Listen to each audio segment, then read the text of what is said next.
आईचं काळीज. आपल्या पोटच्या पोरांसाठी तिने जीव सोडला होता. मुलांसाठी जीव तुटतो तो एका आईचाच. परिस्थिती कोणती पण असू दे, न डगमगता उभी राहते. ते सगळं सामर्थ्य भेटते तिच्यामधल्या मातृत्वामुळेच. अशाच एका आईची हृदयस्पर्शी कहाणी ऐका तर मग. कोकणात म्हणजे दिवे आगरला पावसाची संतधार अखंड चालू होती. काळं आभाळ अजून गच्च भरून आलं होतं. सगळीकडे हिरवळ पसरली होती. पाऊस अजून थांबेल असं कोठेही जाणवत नव्हतं. आता कोकण म्हटल्यावर निसर्गाचा देखावा मात्र डोळ्यात साठवण्यासारखा झाला होता. चारू आपल्या झोपडीत बसून पावसाला शिव्या घालत होती. पावसाचा ती खूप रागराग करत होती. तिची तरी काय चुकी म्हणा. 2 दिवसापासून पोरांच्या आणि तिच्या पोटात अन्नाचा एकही कण नव्हता. उपासमारीनी पोरं हिरमुसून गेली होती. तिला 2 छोटी पोरं, एक 7 वर्षाचा आणि एक 3 वर्षाचा. ती मासेमारी करून उपजीविका करत होती. त्यातून कुटुंबाचं पोट भरत होती. नवरा बायको कष्टाचे दिवस काढून संसारासाठी राबत होते. पण नियतीने घाव घातला. नवरा अर्ध्यातून संसार सोडून गेला. तरीही ती खंबीरपणे उभी राहून संसार करत होती. साप चावण्याचे निमित्त होऊन तिचा नवरा दगावला होता. तरीही ती मुलांकडे बघून दिवस काढत होती. पण त्यातही आज तिच्यासाठी पाऊस वैरी झाला होता. कधी पाऊस थांबतोय याचीच ती वाट पाहत होती. चारू दोन्ही मुलांना घेऊन झोपडीत पाऊस थांबण्याची वाट पाहत होती. लहान मुलगा तापाने फणफणला होता. कालपासून त्याला दूध मिळाले नव्हते. त्याच्या तापामुळे तिचा जीव अजूनच कासावीस झाला होता. चारू त्याच्या डोक्यावर मिठाच्या पट्ट्या ठेवत होती. पण ताप काही मात्र उतरत नव्हता. मोठा मुलगा, या आहे, लय भूक लागली या ग, सारखं सारखं असं म्हणत होता. पाऊस थांबला की लगेच जाऊ मासा आणाया. आज मस्त बेत करती माशाचं कालवण, तुला आवडतं ना व? माशांचं कालवण म्हणलं की विकासच्या तोंडाला पाणी सुटलेलं होतं. भूक आणखीनच वाढली होती. संध्याकाळच्या वेळेला चारूने झोपडीतून डोकावलं तर पाऊस थांबलेला होता. छोट्या मुलाचा तापही कमी झाला होता. तिने एका कडेला कमरेला छोट्या मुलाला घेतले. 2 टोपल्या माशांकरिता घेऊन लगबगीने विकासला हाताला धरून निघाली. समुद्रात बरेच रोहू, मृगळ, सुरमई, मासळ्या होत्या. खेकडे आणि सापही किनाऱ्यावर बरेच होते. रंगीत हिरवे, पांढरे, काळे साप गट्टेच्या गट्टे एकमेकांवर पडलेले होते. कोणालाही बघून अंगावर काटा यावा असे दिसत होते. विकास त्यांना मुद्दाम दगड मारत होता.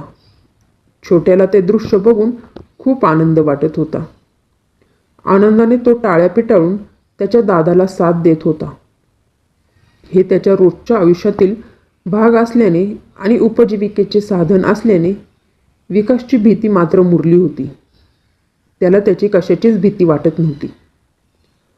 चारूच्या नजरेत ते दृश्य पडताच, अरे कळतं का काय तुला? साप खेकड्यांपासून सावध राहा, अंधार पडायला लागलाय, दगड मारू नकोस, साप चावल. आईच्या ओरडण्याने विकास छोट्या भावाला घेऊन एका दगडावर जाऊन बसला.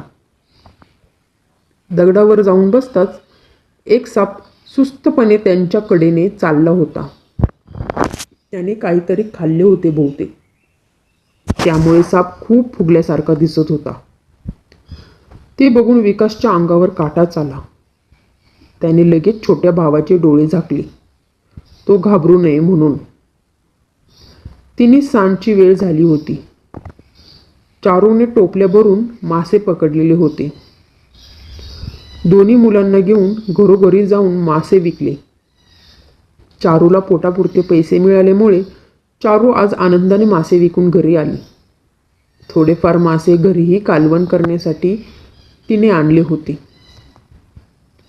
झोपडीत खूपच अंधार पसरला होता. तिने लगेच मेणबत्ती लावली आणि विकासकडे पैसे दिले. तांदूळ आणि दूध आणायला सांगितलं. दुकान थोडं लांबच होतं. झोपडीतील अंधारात मेणबत्तीच्या प्रकाशात चारूने लगेच तिची पावसामुळे आंबट ओली झालेली साडी बदलून टाकली. छोट्या मुलाचे मातीने मळकटले कपडेही बदलले. काट्याकुट्यांनी चूल पेटवून मेणबत्तीच्या प्रकाशात एकीकडे माशाला चिरून स्वच्छ करून शिजायला टाकले आणि छोट्याला मांडीवर घेऊन विकास येण्याची वाट बघत होती. कारण छोट्याला पण खूप भूक लागली होती. आई आई हाक मारत विकास आला. 2 दिवसांनी आज जेवायला मिळणार, त्यामुळे तो पण खूप खुश होता. विकासने येताना दूध आणि तांदूळ आणलेले होते. चारू आधी तिच्या छोट्या बाळाला दूध पाजून घेते आणि नंतर भात शिजायला टाकते. माशाच्या कालवानाचा वास सर्व घरभर पसरला होता. त्या वासाने विकासची भूक अजूनच चळवळली होती. विकास, आये लय भूक लागली अगं, कधी होणार जेवण? चारू, हे बघ भात शिजला की झालं, जा तोपर्यंत बाहेर खेळून ये, मी तुला ना हाक देते.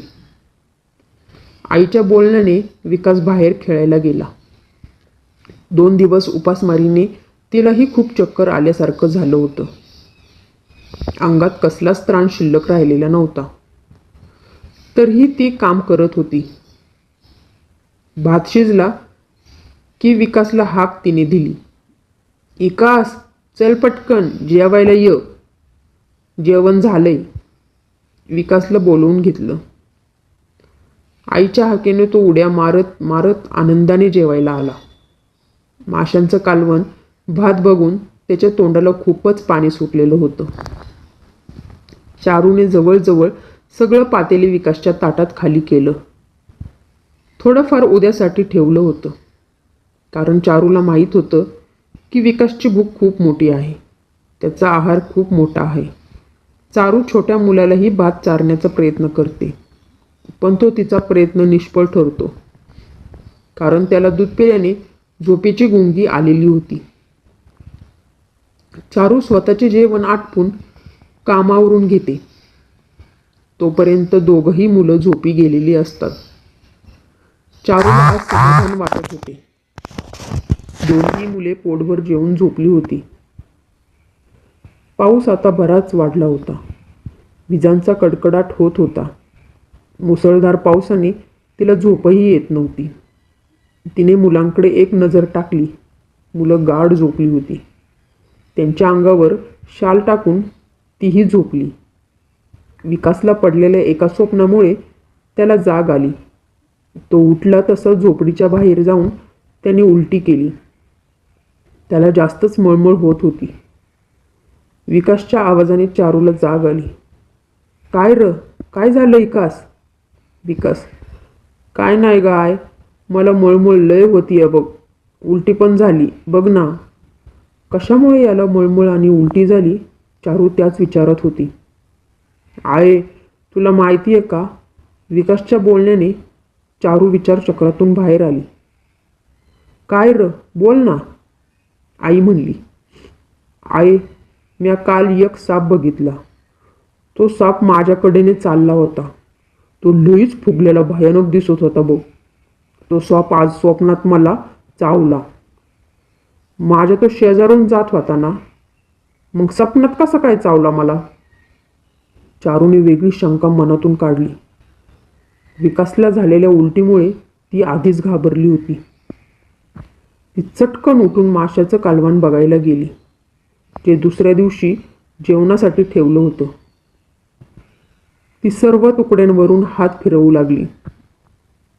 खूप घाबरली होती. तिला सापाच्या डोक्यासारखं अंगासारखं माशाचे तुकडे वाटू लागले. ती खूपच घाबरली. आज आपण मासा म्हणून साप चिरला की काय अंधारात? आपण मुलाला साप खायला घातला की काय? विकासला यामुळे उलटी झाली की काय? अरे देवा, अशा अनेक विचारांनी ती खूप घाबरली. तिचं अंग थरथर कापत होतं. नवरा साप चावल्याने गेला होता हे तिच्या मनात भीती बसली होती. ती खूप मोठ्याने ओरडली. तशी ती जोरदार चक्कर येऊन खाली पडली. तसे आवाजाने शेजारचेही पळत तिथे आले. आये, काय झालं? उठ ना गं आये. विकासच्या आवाजाने छोट्याही रडत आईजवळ आला. दोघेही कडेला बसून आईला उठवत होते. आई आई म्हणून चारूला हलवत होते. आई उठा ना, काय झालं तुला? उठ ना गं आई. शेजारच्यांनीही खूप प्रयत्न केले, पण त्यांना कळाले होते चारू आता कधीच नाही उठणार. दोघेही पोरं रडत होती. मुलांचा प्रयत्न निष्फळ ठरला होता. शेजारच्यांनी विकासला नंतर हॉस्पिटलला नेले होते. त्यातून त्याचा जीव वाचला होता. शेवट शेजारच्यांनी त्यांना आश्रमात घातले आणि तिथेच त्यांचं आईबापाविना जीवन चालू झालं. आपल्यामुळे मुलाला काहीतरी होणार याची तिने एवढी धास्ती घेतली की स्वतःचा जीव तिने गमावला होता. आईची माया केवढी ती अपार.